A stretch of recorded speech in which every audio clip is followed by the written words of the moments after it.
Écoutez, on est très content ce matin de partager avec vous un double sujet qui est effectivement le sujet du métaverse et du twin et le sujet de la nouvelle génération de robots, qui sont deux grands axes de transformation qui sont très structurants dans notre univers, et on va essayer de revenir et de comprendre ce qui se cache derrière, sachant que le lien entre ces deux transformations n'est pas si naturel que ça. Donc je vais essayer effectivement de vous expliquer. La première thématique, effectivement, derrière cette notion de twin, en interne, on appelle ça plutôt le métaverse industriel. C'est un sujet qui a démarré il y a déjà quelques années et qui, effectivement, comme d'ailleurs la génération de robots, et c'est le premier sujet de lien entre ces deux univers-là, s'inscrivent totalement dans une nouvelle trajectoire. On a annoncé maintenant, il y a quelques mois, début d'année, le nouveau plan stratégique de Renault, qui s'appelle Future Ready, qui s'appuie sur 4 grands piliers, 4 grands objectifs. Et dans 2 de ces objectifs, on retrouve effectivement ce qui est un peu le driver, l'ADN commun de ces 2 grandes transformations. Le premier, c'est la tech. Donc ça, vous pouvez assez facilement imaginer que ce soit sur toute cette notion de métavers sur laquelle je vais revenir, ou que ce soit sur la partie de cette nouvelle génération de robots. La tech est au cœur de tout ça. Alors, bien évidemment, quand on parle tech, souvent, on imagine très vite l'IA, mais il n'y a pas que l'IA.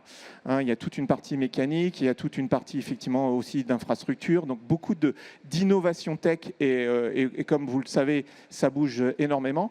Et cette tech, et c'est le deuxième pilier qu'on sert, effectivement, dans ces 2 notions-là, elle est au service de l'excellence opérationnelle.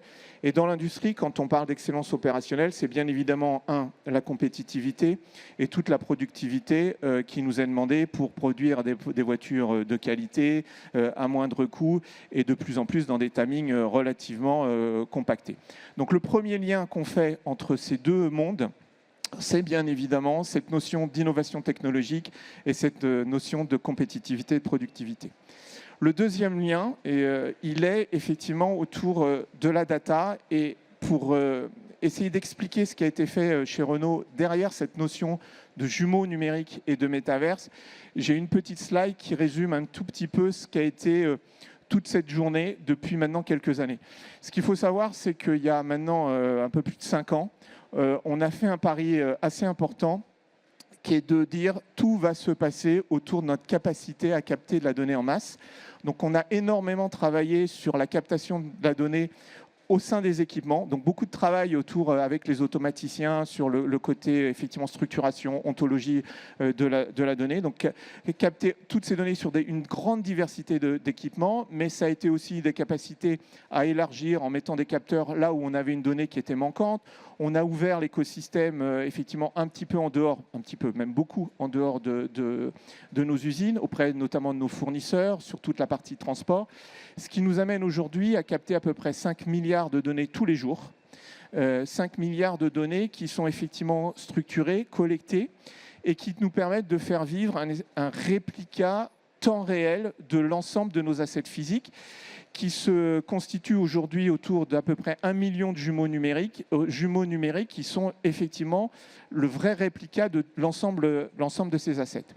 Et vous comprenez assez facilement que lorsque vous avez cette donnée, lorsqu'elle est de qualité, elle nous permet, et elle a été un énorme tremplin à la consommation de l'IA. Alors sur plein de use cases, on en a mis 2 ici parce qu'ils sont peut-être les 2 plus représentatifs. Tous les sujets effectivement de maintenance préventive, d'optimisation de l'énergie, d'optimisation des stocks, des scraps. Mais ce qui a été le plus, je dirais, facteur d'accélération autour de ce couple data-IA, c'est notre capacité à faire du contrôle visuel, du contrôle qualité dans nos usines. Et à date, c'est plus de 6400 check quality qui sont faits sur l'ensemble du footprint industriel. Alors, ça, c'est effectivement ce qui définit un petit peu cet univers de jumeaux numériques et de métaverse. Et donc, le lien qu'on fait effectivement avec le monde de cette nouvelle génération de robotique, vous allez vite le voir, parce que Jean-Louis et Eric vont revenir largement dessus. Ce qui se joue, ce n'est pas uniquement le fait de trouver effectivement des leviers pour optimiser les trajectoires et l'optimisation du robot, c'est aussi la capacité de faire vivre ces robots dans leur écosystème, appréhender ce qui est l'écosystème autour d'eux, ce qui va leur arriver en termes de diversité, en termes d'aléas. Et c'est là où le couplage de l'ensemble de cette donnée, qui est le vrai descriptif, encore une fois, de ce qui se passe dans cet univers virtuel, va pouvoir alimenter toutes les algorithmies et tout le back-office qui va faire vivre le robot et le faire gérer effectivement cet univers et cet écosystème autour de lui. Donc voilà, donc je redonne la main effectivement à Eric et Jean-Louis pour rentrer un tout petit peu plus dans le détail de cet aspect robotique. Alors, je dirais tout naturellement, avec cette transformation et l'arrivée finalement des nouvelles capacités d'IA, alors au départ principalement adaptées à tout ce qui est manipulation de données tabulaires et maintenant de données texte, arrive l'IA physique avec des capacités nouvelles.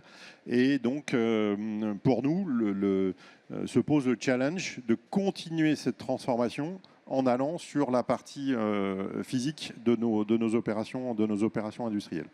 Et donc, je vais revenir et après, déjà un petit peu sur le passé et l'historique de Renault sur cette partie-là, avant de se projeter dans le futur avec Jean-Louis. Tout d'abord, la robotique industrielle chez Renault, hein, c'est une longue histoire. On a démarré dans les années 70. On a même construit et fabriqué nos propres robots. On a ensuite revendu d'ailleurs cette activité à un fabricant de robots. On a plus de 11 000 robots industriels traditionnels en opération dans nos usines. Et ce couple à finalement ces robots pour faire des activités de fabrication, d'assemblage, toute une activité autour de la logistique interne dans nos usines. Donc, ce qu'on appelle les AGV, Automated Guided Vehicle, ou les AMR, qui sont une version évoluée des AGV.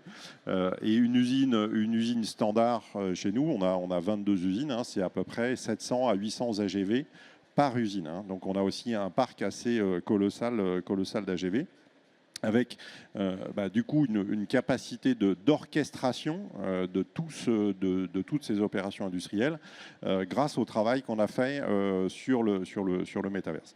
Et donc, l'étape d'après, c'est comment on est capable d'aller éclater finalement les frontières des capacités techniques des robots traditionnels pour automatiser à nouveau encore plus nos opérations industrielles. Alors, vous allez me dire, il y a déjà eu, il y a une dizaine d'années, l'arrivée des cobots, mais les cobots n'ont quand même pas percé. C'est-à-dire qu'il y a un certain nombre d'applications, de use cases avec des robots collaboratifs, mais en nombre, il n'y a pas eu du tout, on va dire, de transformation aussi massive parce que les cobots ont quand même un certain nombre de limitations. Et donc, on s'est dit qu'il fallait absolument, et qu'on soit pionnier dans cette transformation-là, pour garder le niveau de performance industrielle que Renault a.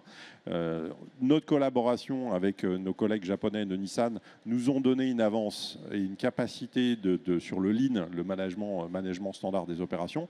On a rajouté au-dessus de ce Lean cette couche de digitalisation et de management temps réel qui est aussi qui a été un game changer pour nous. Et donc la troisième étape, c'est vraiment d'intégrer cette nouvelle génération, Next Generation Robotics. Et on a donc fait un scanning un peu de toutes les sociétés qui pouvaient nous proposer ça. D'abord en Europe, bien sûr en Chine et aux États-Unis. Et en Europe, le panorama a été vraiment très pauvre. Et on a fait une belle rencontre. En novembre 2024, hein, j'ai un de mes chefs de service robotique qui a dit « Ah Eric, il faut que tu vois absolument cette société ». Et on a rencontré Jean-Louis et ses équipes à cette période-là. Et dans une durée très courte, hein, on s'est convaincu qu'il fallait qu'on y aille, qu'il fallait qu'on fasse quelque chose ensemble en termes de transformation. Et donc on a décidé, avec le support au plus haut niveau, hein, au niveau du CEO de Renault et de mon boss, l'EVP Manufacturing, Thierry Gervais, de se dire il faut qu'on investisse, bien sûr qu'on fasse un partenariat, mais qu'on aille au-delà et qu'on investisse des billes dans Wandercraft. Et donc pourquoi dans ce partenariat, vu de Renault, finalement Wandercraft n'est pas une start-up, c'est vraiment une tech compagnie puisqu'ils ont plus de 13 années d'existence. Ils ont fait leurs preuves dans le monde médical. Et en tant qu'industriel, j'étais en exploitation en usine, j'étais patron de maintenance, patron des opérations. La notion de fiabilité des installations industrielles et la capacité de maintenir et d'intervenir, c'est vraiment quelque chose de crucial dans l'industrie et particulièrement dans l'automobile. Et donc l'expérience de Wondercraft côté médical, puisqu'ils font des exosquelettes, nous a immédiatement attirés en se disant que voilà, s'ils sont capables de porter des patients handicapés, ne pas les faire tomber, d'avoir les agréments des organismes de santé, ils ont vraiment finalement ce mindset de robustesse et de résilience qui est très intéressant. Et le deuxième point, c'était également la capacité de porter des charges importantes. Porter des charges importantes qui est vraiment un game changer. On voit plein de vidéos partout de robots qui font du kung-fu, qui font des démonstrations, etc. Mais d'abord, ce sont des robots tout petits qui sont dans des trajectoires programmées. On n'est pas du tout dans des activités frugales et industrielles telles qu'on le veut. Voilà. Et donc, avec en plus une vitesse d'exécution dont Jean-Louis pourra vous reparler un peu plus loin. Et je te laisse la parole, Jean-Louis, pour continuer. Merci Eric. Je vais prendre Oui, donc c'est vrai que c'était une rencontre assez improbable entre Wondercraft et Renault, sauf qu'elle était écrite à l'avance parce que nous avions vraiment besoin d'un partenaire expérimenté dans la production en très grande série, parce qu'on n'allait pas réinventer l'art et la discipline de fabriquer des centaines de milliers d'objets technologiques dont le coût se chiffre en dizaines de milliers d'euros. L'industrie automobile sait faire ça depuis une centaine d'années. Donc, quand on a rencontré Renault, ça faisait 1 an qu'on avait un avant-projet de robot humanoïde basé sur nos exosquelettes. Vous avez certainement, en tout cas peut-être vu nos exos portés, enfin, avec quelqu'un qui portait la flamme aux Jeux Olympiques et aux Jeux Paralympiques. Vous faites partie des 1 milliard de personnes qui les ont vus, c'est fait. Sont les seuls au monde à permettre à des gens qui ne marchent pas, qui sont en fauteuil roulant, de se lever, de marcher sans béquille, main libre. Et en fait, pour faire ça, au début de Wondercraft, en 2012, notre vision, c'était on ne va pas faire un dispositif médical qui fait bouger les jambes, on va créer un robot humanoïde. À l'époque, la notion n'était vraiment pas galvaudée, et mettre quelqu'un dedans. On a avancé comme ça, on a rencontré Renault. On avait déjà la capacité de créer, puisqu'on avait pré-développé. Et quelques mois plus tard, on a sorti, pendant la discussion avec Renault, le premier robot Kelvin que vous avez vu il y a 1 an à peu près, peut-être, si vous vous intéressez au sujet de la construction automobile. Je ne vais pas répéter ce qu'a dit Eric parce qu'il a déjà tout dit. Notre passé nous a donné à la fois une force avec des couples moteurs, une force de la structure et surtout des logiciels de commande capables de porter des charges lourdes, vite, fort. Pourquoi c'est important? Parce que beaucoup de démonstrations sont faites par des robots qui ne portent pas une charge qui est du même ordre de grandeur que leur propre poids. Donc ils ne subissent pas la physique du monde, ils ne subissent que leur propre physique. Les logiciels de commande deviennent très différents quand le robot subit la physique du monde extérieur. Pour ça, il faut qu'il porte une charge qui soit supérieure à 10%, 20% de son poids. Ça change vraiment tout et ça tombe bien parce que la plupart des tâches qu'on va rencontrer en robotique à court terme sont des tâches pénibles. Là, dans le cas des tâches industrielles dans l'automobile, ce sont souvent des tâches qui sont au croisement de plusieurs flux, qui sont eux automatisés depuis des années. Et on a laissé un humain parce que ce croisement ne se fait pas bien. Il y a une incertitude sur l'arrivée des pièces entrantes, sur là où il faut les poser, sur la masse. Il y a une diversité de pièces. Et il y a trop de flexibilité pour avoir pu mettre un robot à poste fixe. Et les humanoïdes, technologie plus récente, arrivent à temps nommé pour pouvoir certes gagner en productivité, mais aussi économiser énormément sur ces postes pénibles que souvent on n'arrive plus à staffer parce qu'on est rentré dans un mur démographique et ça va s'aggraver d'année en année.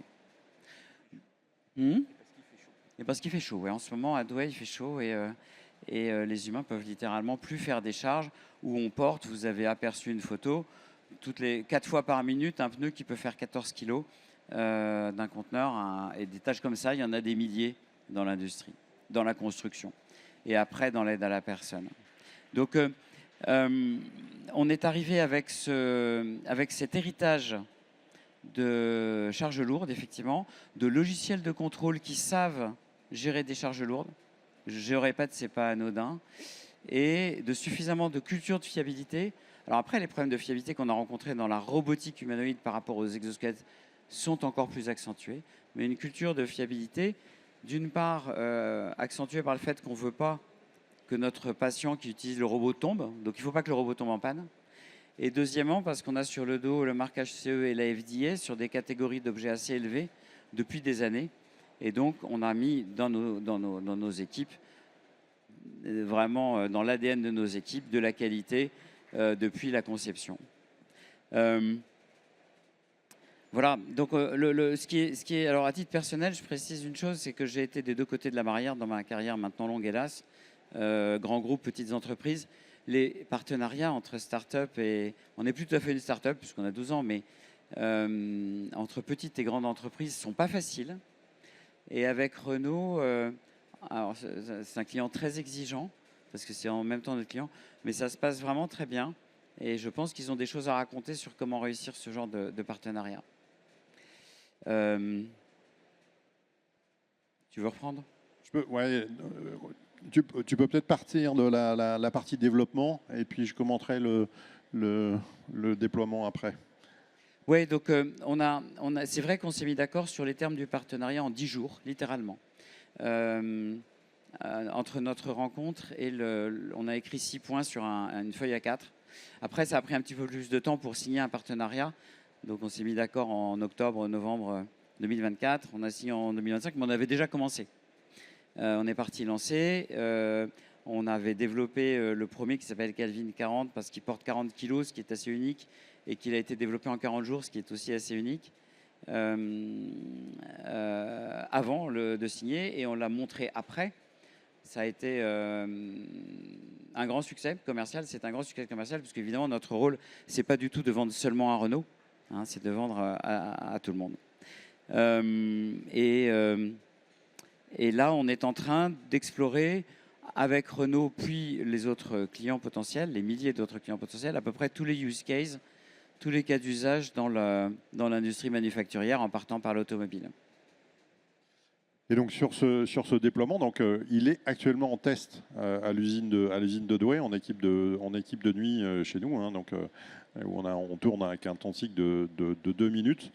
Mais vraiment dans un environnement industriel et il fait la production pendant toutes les périodes où il est sur place. Donc on n'est pas sur des vidéos YouTube, on n'est pas sur le PowerPoint, pardon. On est vraiment sur une opération industrielle. Donc notre objectif avant la fin de l'année, c'est d'avoir 10 robots en test industriel. 10 robots Calvin, alors c'est plus Calvin 40, hein, tu nous diras un peu plus d'éléments où on en est en termes de version après, mais une dizaine de robots en test industriel dans différentes usines, donc pas seulement l'usine de Douai, hein, l'usine du Mans et d'autres usines en France et en Europe, avec différents use cases. Donc vous allez voir des vidéos après sur la manutention des pneus. Alors pourquoi on a démarré sur les pneus ? Parce que c'est un poste extrêmement pénible. Vous avez 4 pneus à mettre sur un convoyeur avant de faire l'assemblage roues et jantes. Le poids d'un pneu, c'est entre 12 et 15 kg. Donc vous imaginez bien un opérateur qui fait ça. C'est très compliqué en termes d'ergonomie. Et en robotisation classique, c'est compliqué. Il faudrait qu'on mette 4 à 6 robots traditionnels pour être capable de faire le travail. Et en plus, dans une surface qui est vraiment la fin de ligne chez nous, qui est très contrainte en général en termes de surface et de mètres carrés, et avec des exigences de fiabilité très importante, puisque c'est vraiment la fin de chaîne, et quand vous avez une panne à cet endroit-là, c'est toute l'usine qui s'arrête. Donc ça, c'est ce qu'on va faire en 2026. Et ensuite, en 2027, on passe à l'échelle et on va installer 350 robots sur les différents use cases qu'on a programmés dans l'ensemble de nos usines. Donc on voit vraiment une implantation très rapide de cette technologie. Et sans chercher à faire des opérations ultra compliquées au départ. On est vraiment dans la manipulation, dans des opérations assez frugales et pragmatiques de l'utilisation de cette technologie avant que la technologie progresse et nous permette d'aller chercher d'autres use cases. Je crois qu'après, on a une... Je précise juste quelque chose, parce il faut collectivement qu'on en soit fier. C'est quand on a montré Calvin, c'était le premier robot humanoïde européen fonctionnel. 2, Renault a montré en mars déjà Calvin en production, c'est-à-dire dans l'usine de Douai et maintenant, je dirais, la densité de production s'accélère jusqu'à un moment où on va être full-time, très bientôt. Et c'est certainement une des premières fois dans le monde qu'un robot humanoïde fait de la production, et probablement la première fois en Europe. Et je pense aussi qu'à part des commandes qu'on fait, alors soit en Chine, soit pour alimenter les machines d'entraînement, c'est aussi, on va dire, une des premières commandes réelles de robots humanoïdes dans l'industrie. Donc, on estime, notre tandem Renault-Wandercraft, ne pas être du tout en retard, ni techniquement, ni commercialement dans ce domaine. Donc voilà, ça c'était Calvin dans sa première version. Donc il avait un look un peu inratable. Hein. Il est très lié à la plateforme de l'exosquelette. Il ressemble encore dans le bas à un exosquelette. On pourrait mettre quelqu'un dedans. Pourquoi ? Parce que ça nous a permis de développer le logiciel sur une plateforme hyper fiable. Et ceux qui font des objets qui ont du logiciel, du matériel, savent qu'il ne faut jamais développer les deux en même temps, mais toujours avoir un des deux qui tourne bien et développer l'autre. Et c'est ce qu'on fait. Donc voilà, il est capable de supporter des charges lourdes. Il a aujourd'hui 22 et à la fin du mois 26 moteurs, donc 26 degrés de liberté. Il a alors 2 caméras, en fait il peut en avoir 3, une derrière, 2 devant. Et on va utiliser à chaque instant celle qui est la plus performante. Donc des caméras, ce sont des caméras robotiques, hein, ce n'est pas simplement des vidéos. On a une très bonne image RGBD, donc en couleur, et on a en plus une information de profondeur. Donc ce sont des caméras qui permettent réellement de se diriger dans l'espace. Il y a plein de senseurs pour que le robot sache où il est, ce qu'il est en train de faire, à quelle vitesse il avance, etc. Comme tous les robots. L'IA est un peu partout. En particulier, on a développé, je pense, une très bonne IA d'analyse d'images, de scènes, de contexte et de vision, et une IA physique qui progresse de plus en plus pour commander le robot. Et entre les deux, une couche dont je pourrais vous parler longuement, mais je ne vais pas vous endormir, qui est tout à fait à l'état de l'art. Et voilà, je crois qu'Eric nous montre une vidéo qui a été faite par Renault et qui montre un peu les différentes étapes du développement de Calvin. Donc on commence par ce premier Calvin d'il y a 1 an. Là, on est sur la version 2 qui a pas mal évolué, qui a plus de degrés de liberté, qui est plus capable de prendre, de faire ce que font ce que fait l'ouvrier qui vient de scier une tôle, par exemple.